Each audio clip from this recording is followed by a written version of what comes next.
Hi ಎಲ್ರಿಗೂ ನಮಸ್ಕಾರ. ಮತ್ತೊಮ್ಮೆ GSS ಸ್ಟಡಿ ಸರ್ಕಲ್ಗೆ ಆತ್ಮೀಯವಾದಂಥ ಸ್ವಾಗತ. ಇವತ್ತಿನ ಅವಧಿಯಲ್ಲಿ ನೋಡ್ತಾ ಇದ್ದೀವಿ 28 ರಾಜ್ಯಗಳು, 8 ಕೇಂದ್ರಾಡಳಿತ ಪ್ರದೇಶಗಳು ಹಾಗೆ ಕರ್ನಾಟಕದ 31 ಜಿಲ್ಲೆಗಳ ಸಂಕ್ಷಿಪ್ತವಾದಂಥ ಮಾಹಿತಿಯನ್ನು ನೋಡೋಣ. ಎಲ್ಲ ಸ್ಪರ್ಧಾತ್ಮಕ ಪರೀಕ್ಷೆಗಳಿಗೆ ಉಪಯುಕ್ತ ಆಗ್ತಕ್ಕಂಥ ಅಂಶಗಳನ್ನು ಇಲ್ಲಿ ಡಿಸ್ಕಷನ್ ಮಾಡ್ತಾ ಹೋಗ್ತೀವಿ. ಕೊನೆ ತನಕ ವಿಡಿಯೋ ನೋಡಿವಿ. ಯಾಕಂದರೆ ಈ 28 ರಾಜ್ಯಗಳು, 8 ಕೇಂದ್ರಾಡಳಿತ ಪ್ರದೇಶಗಳು ಹಾಗೆ ಕರ್ನಾಟಕದ 31 ಜಿಲ್ಲೆಗಳು ಯಾರು ಕೇರ್ಲೆಸ್ ಮಾಡ್ತಿರಲ್ಲ, ಖಂಡಿತವಾಗಿ ಪರೀಕ್ಷೆಯಲ್ಲಿ ಪ್ರಶ್ನೆಗಳು ಮಿಸ್ ಆಗ್ತವೆ. ಯಾಕಂದರೆ ನಾವು ಈಸಿಯಾಗಿ ಯಾವ್ದು ಅನ್ಕೋತೀವಲ್ಲ ಅದೇ ಒಂದು ಟಾಪಿಕ್ ಮೇಲೆ ಟಫಾಗಿ ಪ್ರಶ್ನೆಗಳು ತೆಗೆದುಬಿಡ್ತಾರೆ, ನಮಗೆ ಗೊತ್ತೇ ಇರೋದಿಲ್ಲ. ಹೌದಾ? ಅದಕ್ಕೋಸ್ಕರ ವಿಡಿಯೋನ ಕೊನೆ ತನಕ ನೋಡಿ. ಮೊದಲಿಗೆ ಈ ಒಂದು ಟಾಪಿಕ್ ಮೇಲೆ ಪ್ರಶ್ನೆಗಳು ಯಾವ ರೀತಿಯಾಗಿ ಕೇಳಿದ್ದಾರೆ ಅಂತಕ್ಕಂಥದ್ದನ್ನು ಗಮನ ವಹಿಸ್ಬಿಟ್ಟು ನೆಕ್ಸ್ಟು ನೋಡ್ತಾ ಹೋಗೋಣ ಅಂತ. ಮೊದಲನೇದಾಗಿ ಮೊದಲ ಪ್ರಶ್ನೆ, ಯಾವ ವರ್ಷದಲ್ಲಿ ಮೈಸೂರಿಗೆ ಕರ್ನಾಟಕ ಎಂದು ಮರುನಾಮಕರಣ ಮಾಡಲಾಯಿತು ಅಂತಕ್ಕಂಥದ್ದು? 1971, 1970, 1973 ಹಾಗೆ 1956 ಅಂತಕ್ಕಂಥದ್ದು ಇಲ್ಲಿ ಆಯ್ಕೆಗಳನ್ನು ಕೊಡಲಾಗಿದೆ. ಅದೇ ರೀತಿ ಮೊದಲನೇದಾಗಿ ಮೈಸೂರು ರಾಜ್ಯಕ್ಕೆ ಕರ್ನಾಟಕ ಎಂದು ನಾಮಕರಣ ಮಾಡಿದ ಸಂದರ್ಭದಲ್ಲಿ ಆಗಿನ ಮುಖ್ಯಮಂತ್ರಿ ಯಾರಾಗಿದ್ದರು ಹಾಗೆ ರಾಜ್ಯಪಾಲರು ಯಾರಾಗಿದ್ದರು ಅಂತಕ್ಕಂಥದ್ದು ಕಮೆಂಟ್ ಬಾಕ್ಸ್ನಲ್ಲಿ ಕಮೆಂಟ್ ಮಾಡ್ತಾ ಹೋಗ್ರಿ. ಇವಾಗ ಈ ಪ್ರಶ್ನೆಗೆ ಉತ್ತರ ನೋಡೋದಾದರೆ 1973 ನವೆಂಬರ್ 1ರಂದು ಮೈಸೂರಿಗೆ ಕರ್ನಾಟಕ ಎಂದು ಮರುನಾಮಕರಣ ಮಾಡಲಾಯಿತು ಅಂತಕ್ಕಂಥದ್ದು ಇಲ್ಲಿ ಗಮನಿಸಬಹುದು. ಹಾಗೆ ಕರ್ನಾಟಕದ 30ನೇ ಜಿಲ್ಲೆಯಾಗಿ ಯಾದಗಿರಿಯು ಯಾವ ವರ್ಷ ರಚಿಸಲಾಯಿತು ಅಂತಕ್ಕಂಥದ್ದು ಪ್ರಶ್ನೆ ಇದೆ. ಆಯ್ಕೆಗಳು ನೋಡೋಣ. 2008, 2010, 2000 ಹಾಗೆ 2009 ಅಂತಕ್ಕಂಥದ್ದು. ಇಲ್ಲಿ ನೋಡ್ತಾ ಇದ್ರಿ ಯಾದಗಿರಿಯ ಒಂದು ಮ್ಯಾಪ್ ಆಗಿರುತ್ತೆ. ಪ್ರಮುಖವಾಗಿ ಯಾದಗಿರಿ, ಶಹಾಪುರ, ಸುರಪುರ ಅಂತಕ್ಕಂಥ ಇವು ಪ್ರಮುಖವಾಗಿ ಇಲ್ಲಿ ದೊಡ್ಡದಾಗಿರ್ತಕ್ಕಂಥ ನಗರಗಳು. ಯಾದಗಿರಿ 30ನೇ ಜಿಲ್ಲೆಯಾಗಿ ರಚನೆಯಾಗಿದ್ದು ಸರಿಯಾದ ಉತ್ತರ ನೋಡೋದಾದರೆ 2009ರಲ್ಲಿ ಆಯ್ಕೆ ಡಿ ಸರಿಯಾಗಿರ್ತಕ್ಕಂಥದ್ದು. ಹಾಗೆ ನೋಡ್ತಿದ್ದೀವಿ ಚೆನ್ನೈ ಯಾವ ರಾಜ್ಯದ ರಾಜಧಾನಿಯಾಗಿದೆ? ಎಸ್, ಇಲ್ಲಿ ಚೆನ್ನೈ ಸಿಟಿಯನ್ನು ನೋಡ್ತಾ ಇದ್ದೀರಿ. ಇದು ಯಾವ ರಾಜ್ಯದ ರಾಜಧಾನಿಯಾಗಿದೆ ಅಂತಕ್ಕಂಥದ್ದು? ರಾಜಸ್ಥಾನ, ತಮಿಳುನಾಡು, ಗುಜರಾತ್, ತೆಲಂಗಾಣ ಆಯ್ಕೆಗಳಿದ್ದಾವೆ. ಎಸ್, ಇಲ್ಲಿ ನೋಡ್ತಾ ಇದ್ದೀವಿ ಚೆನ್ನೈ ತಮಿಳುನಾಡಿನ ರಾಜಧಾನಿಯಾಗಿದೆ ಅಂತಕ್ಕಂಥದ್ದು ಗಮನಿಸಬಹುದು. ಆಯ್ಕೆ ಬಿ ಸರಿಯಾಗಿರ್ತಕ್ಕಂಥದ್ದು. ಮುಂದಿನ ಪ್ರಶ್ನೆ, ರಾಜಸ್ಥಾನದ ಕ್ಯಾಪಿಟಲ್ ಸಿಟಿ ಯಾವುದು? ನಾಗಪುರ, ಜೈಪುರ, ಇಟಾನಗರ, ಪಾಟ್ನಾ. ಎಸ್, ಇಲ್ಲಿ ಚಿತ್ರ ನೋಡಿದ್ರೆ ನಿಮಗೆ ಗೊತ್ತಾಗುತ್ತೆ ಈ ಪ್ರಶ್ನೆಗೆ. ಜೈಪುರ ಅಂತಕ್ಕಂಥದ್ದು. ಜೈಪುರಗೆ ಇನ್ನೊಂದು ಹೆಸರಿನಿಂದ ಕರೆಯಲಾಗ್ತದೆ ಪಿಂಕ್ ಸಿಟಿ ಅಂತೇಳಿ. ಇಲ್ಲಿರ್ತಕ್ಕಂಥ ನಗರಗಳ ಕಟ್ಟಡಗಳು ಪಿಂಕ್ ಅಂದರೆ ಬಣ್ಣದಲ್ಲಿರ್ತಕ್ಕಂಥದ್ದು, ಅದಕ್ಕೋಸ್ಕರ ಜೈಪುರವನ್ನು ಪಿಂಕ್ ಸಿಟಿ ಅಂತೇಳಿ ಕರೆಯಲಾಗುತ್ತದೆ.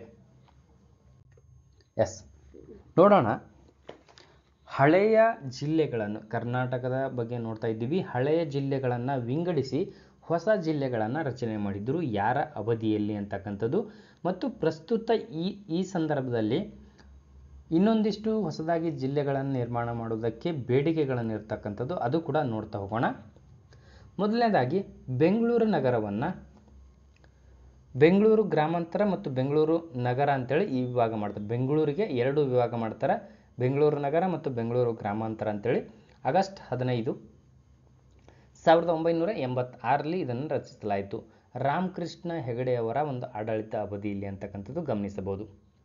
ಹಾಗೆ ನೋಡ್ತಾ ಇದ್ದೀವಿ ಇನ್ನು ಮೈಸೂರಿನಿಂದ ಚಾಮರಾಜನಗರ ಅಂತಕ್ಕಂಥದ್ದು. ಮೈಸೂರಿನಿಂದ ಏನಾಗ್ತದೆ ಚಾಮರಾಜನಗರ ಡಿವೈಡ್ ಆಗಿರ್ತಕ್ಕಂಥದ್ದು. ಚಿತ್ರದುರ್ಗ, ಬಳ್ಳಾರಿ, ಶಿವಮೊಗ್ಗ ಸೇರಿಬಿಟ್ಟು ಇಲ್ಲಿ ದಾವಣಗೆರೆ ಅಂತಕ್ಕಂಥ ಹೊಸ ಜಿಲ್ಲೆ ರಚನೆ ಮಾಡಲಾಗುತ್ತೆ. ಅದೇ ರೀತಿ ವಿಜಯಪುರ, ಬಾಗಲಕೋಟೆ ಜಿಲ್ಲೆ ಹೊಸದಾಗಿ ರಚನೆಯಾಗಿರ್ತಕ್ಕಂಥದ್ದು. ಧಾರವಾಡದಿಂದ ಗದಗ ಜಿಲ್ಲೆ, ದಕ್ಷಿಣ ಕನ್ನಡದಿಂದ ಉಡುಪಿ ಜಿಲ್ಲೆ, ರಾಯಚೂರುದಿಂದ ಕೊಪ್ಪಳ ಜಿಲ್ಲೆಗಳು ರಚನೆಯಾಗಿರ್ತಕ್ಕಂಥದ್ದು. ಇದು GH ಪಟೇಲ್ ಅವರ ಒಂದು ಆಡಳಿತ ಅವಧಿಯಲ್ಲಿ ರಚನೆಯಾಗಿರ್ತಕ್ಕಂಥ ಜಿಲ್ಲೆಗಳು. ಹಾಗೆ ನೋಡ್ತಾ ಇದ್ದೀವಿ ಬೆಂಗಳೂರು ಗ್ರಾಮಾಂತರವನ್ನು, ಇಲ್ಲಿ ನೋಡಿದ್ದೀವಿ ಬೆಂಗಳೂರನ್ನು ಬೆಂಗಳೂರು ಗ್ರಾಮಾಂತರ ಆಗಿ ಮಾಡ್ತಾರೆ. ಮತ್ತೆ ಬೆಂಗಳೂರು ಗ್ರಾಮಾಂತರವನ್ನು ರಾಮನಗರ ಜಿಲ್ಲೆಯಾಗಿ ಡಿವೈಡ್ ಮಾಡಲಾಗುತ್ತೆ. ಇದು ಯಾರ ಅವಧಿಯಲ್ಲಿ ಅಂದರೆ HD ಕುಮಾರಸ್ವಾಮಿಯವರ ಅಧಿಕಾರಾವಧಿಯಲ್ಲಿ. ಹಾಗೆ ಕೋಲಾರದಿಂದ ಚಿಕ್ಕಬಳ್ಳಾಪುರವನ್ನು ಹೊಸ ಜಿಲ್ಲೆಯಾಗಿ ಮಾಡಲಾಗ್ತದೆ 21 ಜೂನ್ 2007ರಲ್ಲಿ ಅಂತಕ್ಕಂಥದ್ದು. ಹಾಗೆ ಮುಂದುವರೆದು ನೋಡ್ತಾ ಇದ್ದೀವಿ ಕಲಬುರಗಿಯನ್ನು ವಿಂಗಡಣೆ ಮಾಡಿ ಯಾದಗಿರಿ ಜಿಲ್ಲೆ ಹೊಸದಾಗಿ ರಚನೆ ಆಗ್ತದೆ ಡಿಸೆಂಬರ್ 30, 2009ರಲ್ಲಿ. ಆಲ್ರೆಡಿ ನಾವು ಮೊದಲಿಗೆ ಪ್ರಶ್ನೆ ನೋಡೋ ಸಂದರ್ಭದಲ್ಲಿ ಇದು ನೋಡಿದ್ದೀವಿ 2009 ಅಂತಕ್ಕಂಥದ್ದು.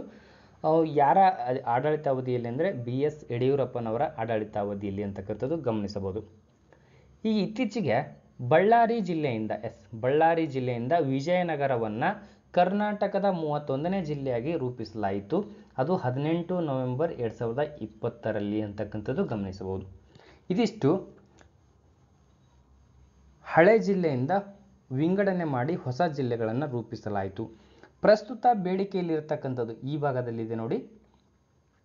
ಪ್ರಸ್ತುತ ಬೇಡಿಕೆಯಲ್ಲಿರ್ತಕ್ಕಂಥದ್ದು ಈ ಜಿಲ್ಲೆಯಿಂದ ವಿಭಾಗ ಮಾಡಿ ಹೊಸ ಜಿಲ್ಲೆಗಳನ್ನು ರೂಪಿಸಬೇಕಂತಕ್ಕಂಥ ಬೇಡಿಕೆಗಳಿದ್ದಾವೆ. ಒಂದು ಬೆಳಗಾವಿಯಿಂದ ಬೈಲಹೊಂಗಲ, ಕಿತ್ತೂರು, ಚಿಕ್ಕೋಡಿ, ಗೋಕಾಕ್ ಅಂತಕ್ಕಂಥದ್ದು 4 ಜಿಲ್ಲೆಗಳು ರೂಪಿಸಬೇಕಂತೇಳಿ ಬೇಡಿಕೆ ಇದೆ, ಬೆಳಗಾವಿಯಿಂದ ವಿಭಾಗ ಮಾಡಿಬಿಟ್ಟು. ಹಾಗೆ ತುಮಕೂರು ಜಿಲ್ಲೆಯಿಂದ ತಿಪಟೂರು ಅಂತಕ್ಕಂಥದ್ದು ಹೊಸ ಜಿಲ್ಲಾ ಕೇಂದ್ರ ಮಾಡಬೇಕಂತಕ್ಕಂಥ ಬೇಡಿಕೆ ಇದೆ. ಹಾಗೆ ಉತ್ತರ ಕನ್ನಡದಿಂದ ಸಿರಿಸಿ ಜಿಲ್ಲಾ ಕೇಂದ್ರ ಮಾಡಬೇಕಂತಕ್ಕಂಥದ್ದಿದೆ. ಹಾಗೆ ಬಾಗಲಕೋಟೆಯಿಂದ ಜಮಖಂಡಿ ಜಿಲ್ಲೆಯನ್ನಾಗಿ ಮಾಡಬೇಕಂತಕ್ಕಂಥ ಬೇಡಿಕೆಗಳು ಪ್ರಸ್ತುತ ಇರತಕ್ಕಂಥದ್ದು. ಮುಂದೆ ನೋಡೋಣ. ಕರ್ನಾಟಕವನ್ನು ಆಡಳಿತದ ದೃಷ್ಟಿಕೋನದಿಂದ 4 ವಿಭಾಗಗಳಲ್ಲಿ ವಿಂಗಡಿಸಲಾಗಿದೆ. ಒಂದು ಬೆಳಗಾವಿ ವಿಭಾಗ, ಇಲ್ಲಿ ನೋಡ್ತಾ ಇದ್ರಿ ಮೊದಲ ಭಾಗ ಬೆಳಗಾವಿ ವಿಭಾಗ, ಬೆಂಗಳೂರು ವಿಭಾಗ, ಕಲಬುರಗಿ ವಿಭಾಗ, ಹಾಗೆ ಮೈಸೂರು ವಿಭಾಗ ಅಂಥೇಳಿ. ಅಂದರೆ ಕೆಲವೊಂದಿಷ್ಟು ಜಿಲ್ಲೆಗಳನ್ನು ಈ ವಿಭಾಗದಲ್ಲಿ ಕೊಡಲಾಗಿದೆ, ಅವುಗಳನ್ನು ಗಮನಿಸಬಹುದು. ಬೆಳಗಾವಿ ವಿಭಾಗದಲ್ಲಿ ಬರ್ತಕ್ಕಂಥ ಜಿಲ್ಲೆಗಳು ಬಾಗಲಕೋಟೆ, ಬೆಳಗಾವಿ, ಧಾರವಾಡ, ಗದಗ, ಹಾವೇರಿ, ಉತ್ತರ ಕನ್ನಡ, ವಿಜಯಪುರ. ಇಲ್ಲಿ ಬೆಳಗಾವಿ ಇದರ ಪ್ರಧಾನ ಕಚೇರಿಯನ್ನು ಹೊಂದಿರತಕ್ಕಂಥದ್ದು ಬೆಳಗಾವಿ ವಿಭಾಗದಲ್ಲಿ. ಹಾಗೆ ಬೆಂಗಳೂರು ವಿಭಾಗದಲ್ಲಿ ಬರ್ತಕ್ಕಂಥ ಜಿಲ್ಲೆಗಳು ನೋಡೋದಾದರೆ ಬೆಂಗಳೂರು ಗ್ರಾಮಾಂತರ, ಬೆಂಗಳೂರು ನಗರ, ಚಿಕ್ಕಬಳ್ಳಾಪುರ, ಚಿತ್ರದುರ್ಗ, ದಾವಣಗೆರೆ, ಕೋಲಾರ, ರಾಮನಗರ, ಶಿವಮೊಗ್ಗ, ಹಾಗೆ ತುಮಕೂರು ಜಿಲ್ಲೆಗಳು ಅಂತಕ್ಕಂಥದ್ದು ಗಮನಿಸಬಹುದು. ಇನ್ನು ಕಲಬುರಗಿ ವಿಭಾಗದಲ್ಲಿ ಬಳ್ಳಾರಿ, ಬೀದರ್, ಕಲಬುರಗಿ, ಕೊಪ್ಪಳ, ರಾಯಚೂರು, ವಿಜಯನಗರ, ಯಾದಗಿರಿ ಅಂತಕ್ಕಂಥದ್ದು ಇವು 8 ಜಿಲ್ಲೆಗಳು ಪ್ರಮುಖವಾಗಿ ಕಲಬುರಗಿ ವಿಭಾಗದಲ್ಲಿ ಬರ್ತಕ್ಕಂಥ ಜಿಲ್ಲೆಗಳಾಗಿವೆ. ಹಾಗೆ ಮೈಸೂರು ವಿಭಾಗ ನೋಡೋದಾದರೆ ಚಾಮರಾಜನಗರ, ಚಿಕ್ಕಮಗಳೂರು, ದಕ್ಷಿಣ ಕನ್ನಡ, ಹಾಸನ, ಕೊಡಗು, ಮಂಡ್ಯ, ಮೈಸೂರು, ಹಾಗೆ ಉಡುಪಿ ಜಿಲ್ಲೆಗಳು ಈ ಮೈಸೂರು ವಿಭಾಗದಲ್ಲಿ ಬರ್ತಕ್ಕಂಥ ಜಿಲ್ಲೆಗಳಾಗಿವೆ. ಪ್ರಮುಖವಾಗಿ ಎಷ್ಟು ವಿಭಾಗಗಳು ಮಾಡಿದ್ದಾರೆ ಅಂದರೆ 4 ವಿಭಾಗದಲ್ಲಿ ಕರ್ನಾಟಕನ ವಿಂಗಡಿಸಲಾಗಿರ್ತಕ್ಕಂಥದ್ದು. ಒಂದು ಪ್ರಶ್ನೆ ಇಲ್ಲಿ ಬರ್ಬೋದು, ಬೆಳಗಾವಿ ವಿಭಾಗದಲ್ಲಿ ಈ ಕೆಳಗೆ ಕೊಟ್ಟಿರ್ತಕ್ಕಂಥ ಯಾವ ಜಿಲ್ಲೆ ಕಂಡು ಬರುವುದಿಲ್ಲ ಅಂತೇಳಿ. ಈ ಬೆಳಗಾವಿ ವಿಭಾಗದಲ್ಲಿ 3 ಜಿಲ್ಲೆಗಳು ಕೊಟ್ಟು ಬೆಂಗಳೂರು ವಿಭಾಗದ 1 ಜಿಲ್ಲೆಯನ್ನು ಇದರಲ್ಲಿ ಮಿಕ್ಸ್ ಮಾಡಿ ಪ್ರಶ್ನೆಗಳು ಕೇಳ್ತಕ್ಕಂಥದ್ದು. ಅದಕ್ಕೋಸ್ಕರ ನೀವು ಗಮನವಿಟ್ಟು ಈ ಒಂದು ಚಾರ್ಟನ್ನು ನೋಡಿದರೆ ನಿಮಗೆ ಅರ್ಥ ಆಗುತ್ತೆ, ಪ್ರಶ್ನೆಗಳು ಈಸಿಯಾಗಿ ನೀವು ಉತ್ತರಿಸ್ತೀರಿ ಅಂತಕ್ಕಂಥದ್ದು. ಮುಂದೆ ನೋಡೋಣ. ಕರ್ನಾಟಕ ಏಕೀಕರಣದಲ್ಲಿ ರಚಿಸಲಾದ ಜಿಲ್ಲೆಗಳು ಅಂಥೇಳಿ ಒಟ್ಟು 31 ಜಿಲ್ಲೆಗಳನ್ನು ಇಲ್ಲಿ ನಾವು ಕಾಲಾನುಕ್ರಮದಲ್ಲಿ ನೋಡ್ಬೋದು, ಅಥವಾ ಅವುಗಳ ಒಂದು ಏಕೀಕರಣದಲ್ಲಿ ಸ್ಥಾಪಿತವಾದ ವರ್ಷದೊಂದಿಗೆ ನೋಡ್ತಾ ಇದ್ದೀವಿ. ಎಲ್ಲವೂ ಕೂಡ ಇಂಪಾರ್ಟೆಂಟ್ ಆಗಿರ್ತದೆ. ಪ್ರಮುಖವಾಗಿ ಇಲ್ಲಿ ಮೊದಲನೇದಾಗಿ ನೋಡ್ತಾ ಇದ್ದೀವಿ ಬಾಗಲಕೋಟೆ ಅಂತಕ್ಕಂಥದ್ದು 15 ಆಗಸ್ಟ್ 1997ರಲ್ಲಿ ಇದನ್ನು ರಚಿಸಲಾಯಿತು ಅಂತಕ್ಕಂಥದ್ದು ನೋಡ್ತಾ ಇದ್ದೀವಿ. ಅದೇ ರೀತಿ ಬೆಂಗಳೂರು ನಗರ 1 ನವೆಂಬರ್ 1956ರಲ್ಲಿ, ಹಾಗೆ ಬೆಂಗಳೂರು ಗ್ರಾಮಾಂತರ 15 ಆಗಸ್ಟ್ 1986, ಬೆಳಗಾವಿ ಜಿಲ್ಲೆ ನವೆಂಬರ್ 1, 1956, ಇನ್ನು ಬಳ್ಳಾರಿ ನವೆಂಬರ್ 1, 1956, ಬೀದರ್ ಕೂಡ 1956ರಲ್ಲಿ ರಚಿಸಲಾಯಿತು. ಹಾಗೆ ವಿಜಯಪುರ ಕೂಡ 1956 ನವೆಂಬರ್ 1 ಅಂತಕ್ಕಂಥದ್ದು. ಇನ್ನು ಚಾಮರಾಜನಗರ 15 ಆಗಸ್ಟ್ 1997, ಚಿಕ್ಕಬಳ್ಳಾಪುರ 10 ಸೆಪ್ಟೆಂಬರ್ 2007ರಲ್ಲಿ ರಚನೆ ಮಾಡಿರ್ತಕ್ಕಂಥದ್ದು ಜಿಲ್ಲೆ. ಹಾಗೆ ಚಿಕ್ಕಮಗಳೂರು, ಚಿತ್ರದುರ್ಗ ಹಾಗೆ ಮಂಗಳೂರುಗಳು ಇವು 1956 ನವೆಂಬರ್ 1ರಂದು ರಚಿಸಲಾಗಿರ್ತಕ್ಕಂಥ ಜಿಲ್ಲೆಗಳಾಗಿವೆ. ಇಲ್ಲಿ ನೋಡ್ತಾ ಇದ್ದೀವಿ ದಾವಣಗೆರೆ ಜಿಲ್ಲೆ ಆಗಸ್ಟ್ 15 1997ರಲ್ಲಿ, ಧಾರವಾಡ ಜಿಲ್ಲೆ 1 ನವೆಂಬರ್ 1956, ಗದಗ ಜಿಲ್ಲೆ 24 ಆಗಸ್ಟ್ 1997ರಲ್ಲಿ, ಕಲಬುರಗಿ, ಹಾಸನ ಇವೆರಡೂ ಕೂಡ ನವೆಂಬರ್ 1 1956ರಲ್ಲಿ ರಚನೆ ಆಗಿರ್ತಕ್ಕಂಥದ್ದು ಕಲಬುರಗಿ, ಹಾಸನ ಜಿಲ್ಲೆಗಳು ಅಂತಕ್ಕಂಥದ್ದು. ಇನ್ನು ಹಾವೇರಿ ಜಿಲ್ಲೆ ನೋಡ್ತೀವಿ 24 ಆಗಸ್ಟ್ 1997, ಕೊಡಗು ಜಿಲ್ಲೆ, ಕೋಲಾರ ಜಿಲ್ಲೆ ಇವು 1956 ನವೆಂಬರ್ 1ರಂದು ರಚಿಸಲಾಗಿರ್ತಕ್ಕಂಥದ್ದು. ಇನ್ನು ಕೊಪ್ಪಳ ಜಿಲ್ಲೆ ನೋಡ್ತಾ ಇದ್ವಿ 24 ಆಗಸ್ಟ್ 1997ರಲ್ಲಿ ರಚನೆ ಮಾಡಲಾಗಿದೆ ಅಂತಕ್ಕಂಥದ್ದು. ಹಾಗೆ ಮಂಡ್ಯ, ಮೈಸೂರು ಇವೆರಡು ಜಿಲ್ಲೆಗಳು. ಹಾಗೆ ರಾಯಚೂರು ಜಿಲ್ಲೆ ಕೂಡ 1 ನವೆಂಬರ್ 1956ರಲ್ಲಿ ರಚನೆ ಮಾಡಿರ್ತಕ್ಕಂಥದ್ದು ಗಮನಿಸಬಹುದು. ಮಂಡ್ಯ, ಮೈಸೂರು, ರಾಯಚೂರು ಜಿಲ್ಲೆಗಳು 1956 ನವೆಂಬರ್ 1ರಂದು ರಚನೆ ಮಾಡಲಾಯಿತು ಅಂತಕ್ಕಂಥದ್ದು ಗಮನಿಸ್ತಾ ಇದ್ದೀವಿ. ಹಾಗೆ ಮುಂದುವರೆದು ರಾಮನಗರ ಜಿಲ್ಲೆ 10 ಸೆಪ್ಟೆಂಬರ್ 2007ರಲ್ಲಿ ರಚನೆ ಮಾಡಲಾಯಿತು ಅಂತಕ್ಕಂಥದ್ದು ನೋಡ್ತಾ ಇದ್ದೀವಿ. ಇನ್ನು ಶಿವಮೊಗ್ಗ ಜಿಲ್ಲೆ ಹಾಗೆ ತುಮಕೂರು ಜಿಲ್ಲೆಗಳು ನವೆಂಬರ್ 1 1956, ಹಾಗೆ ಉಡುಪಿ ಜಿಲ್ಲೆ 25 ಆಗಸ್ಟ್ 1997ರಲ್ಲಿ ರಚನೆ ಮಾಡಲಾಗಿದೆ ಅಂತಕ್ಕಂಥದ್ದು ಗಮನಿಸ್ತಾ ಇದ್ದೀವಿ. ಹಾಗೆ ಉತ್ತರ ಕನ್ನಡ ಜಿಲ್ಲೆ 1 ನವೆಂಬರ್ 1956, ಹಾಗೆ ಯಾದಗಿರಿ ಜಿಲ್ಲೆ ನೋಡ್ತಾ ಇದ್ದೀವಿ ಕರ್ನಾಟಕದ 30ನೇ ಜಿಲ್ಲೆ, ಡಿಸೆಂಬರ್ 30, 2009ರಲ್ಲಿ ಇದನ್ನು ರಚಿಸಲಾಯಿತು ಅಂತಕ್ಕಂಥ ಗಮನಿಸ್ತಾ ಇದ್ದೀವಿ. ಹಾಗೆ ವಿಜಯನಗರ ಜಿಲ್ಲೆ, ಬಳ್ಳಾರಿಯಿಂದ ವಿಭಾಗವಾಗಿ ವಿಜಯನಗರ ಸ್ಥಾಪಿಸಲಾಯಿತು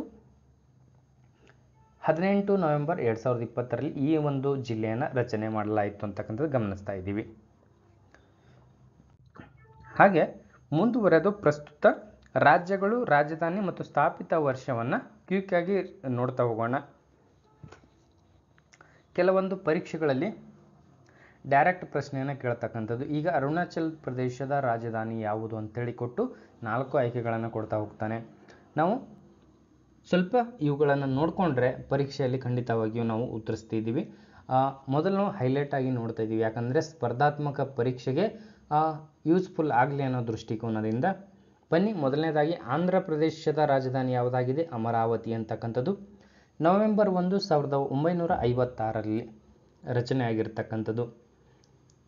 ಹಾಗೆ ಅರುಣಾಚಲ ಪ್ರದೇಶ, ಇದರ ರಾಜಧಾನಿ ಇಟಾನಗರ 20 ಫೆಬ್ರವರಿ 1987ರಲ್ಲಿ ರಚಿಸಲಾಗಿದೆ. ಅಸ್ಸಾಂ ರಾಜ್ಯದ ರಾಜಧಾನಿ ದಿಸ್ಪುರ 26 ಜನವರಿ 1950. ಬಿಹಾರದ ಪಾಟ್ನಾ 22ನೇ ಮಾರ್ಚ್ 1912ರಲ್ಲಿ. ಹಾಗೆ ಛತ್ತೀಸ್ಗಢ ರಾಜಧಾನಿ ರಾಯ್ಪುರ ನವೆಂಬರ್ 1, 2000ರಲ್ಲಿ ಇದನ್ನು ರಚಿಸಲಾಯಿತು ಅಂತಕ್ಕಂಥದ್ದು ಗಮನಿಸ್ತಾ ಇದ್ದೀವಿ. ಹಾಗೆ ಗೋವಾದ ರಾಜಧಾನಿ ಪಣಜಿ 30 ಮೇ 1987ರಲ್ಲಿ ಇದನ್ನು ರಚಿಸಲಾಯಿತು. ಹಾಗೆ ಗುಜರಾತ್ನ ಗಾಂಧಿನಗರ ರಾಜಧಾನಿ ಯಾವುದು? ಗುಜರಾತ್ನ ಗಾಂಧಿನಗರ ಮೇ 1, 1960ರಲ್ಲಿ ಇದನ್ನು ರಚಿಸಲಾಯಿತು ಅಂತಕ್ಕಂಥ ಗಮನಿಸ್ತಾ ಇದ್ದೀವಿ. ಹಾಗೆ ಹರಿಯಾಣದ ಚಂಡೀಗಢ 1 ನವೆಂಬರ್ 1966. ಹಿಮಾಚಲ ಪ್ರದೇಶದ ರಾಜಧಾನಿ ಸಿಮ್ಲಾ 25 ಜನವರಿ 1971.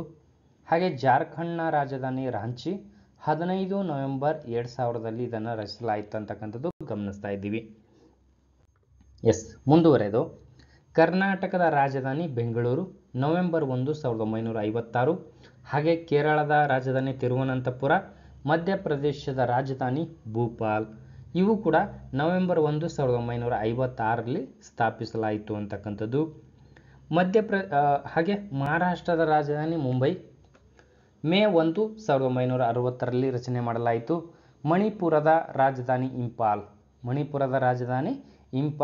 21 ಜನವರಿ 1972ರಲ್ಲಿ ಸ್ಥಾಪಿಸಲಾಗಿರ್ತಕ್ಕಂಥದ್ದು.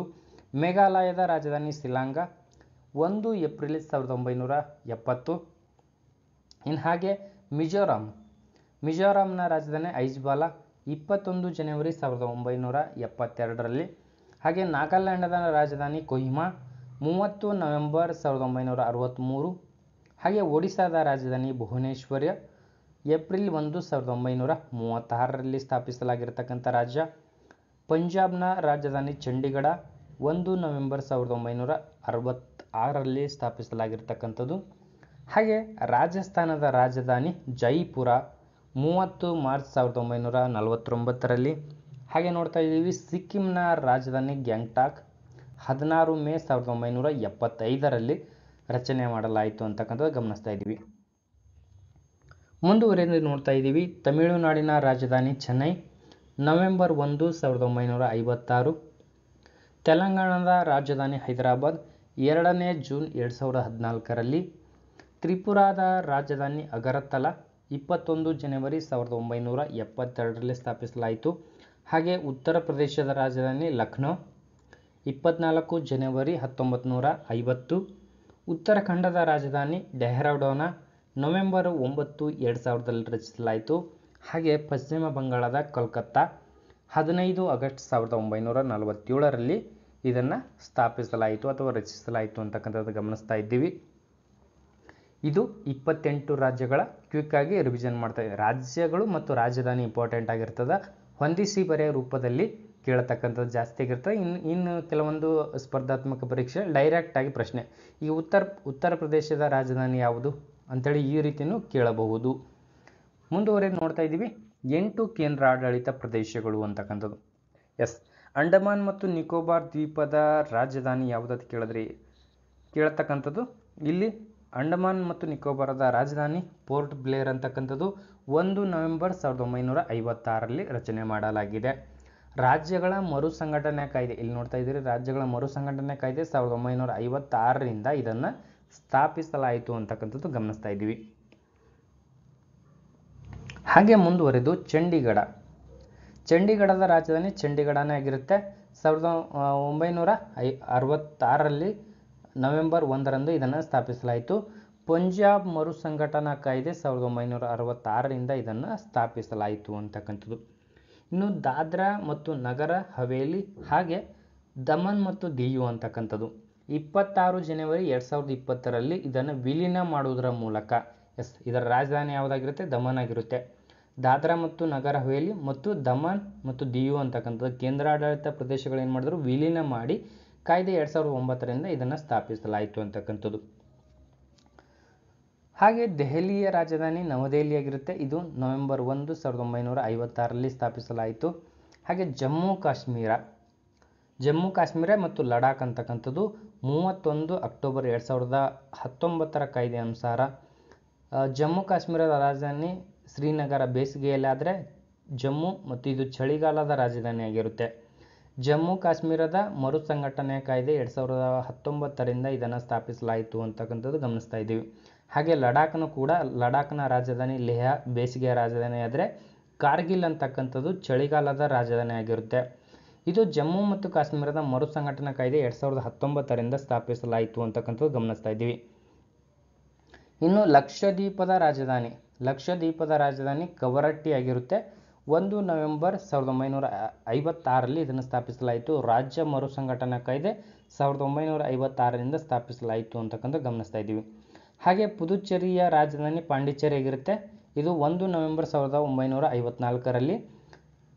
1962ರಲ್ಲಿ ಕೇಂದ್ರಾಡಳಿತ ಸ್ಥಾನಮಾನವನ್ನು ಸಾಧಿಸಲಾಯಿತು. 2007ರಲ್ಲಿ ಪುದುಚೇರಿ ಎಂದು ಮರುನಾಮಕರಣ ಮಾಡಲಾಯಿತು ಅಂಥೇಳಿ ಇಲ್ಲಿ ನೋಡ್ತಾ ಇದ್ದೀವಿ. ಆತ್ಮೀಯ ಸ್ಪರ್ಧಾ ಮಿತ್ರರು, ಇಲ್ಲಿವರೆಗೆ ನಾವು 28 ರಾಜ್ಯಗಳು 8 ಕೇಂದ್ರಾಡಳಿತ ಪ್ರದೇಶ ಹಾಗೆ ಕರ್ನಾಟಕದ 31 ಜಿಲ್ಲೆಗಳ ಕುರಿತು ಕ್ವಿಕ್ ಆಗಿ ರಿವಿಷನ್ ಮಾಡ್ತಾ ಬಂದಿದ್ದೀವಿ.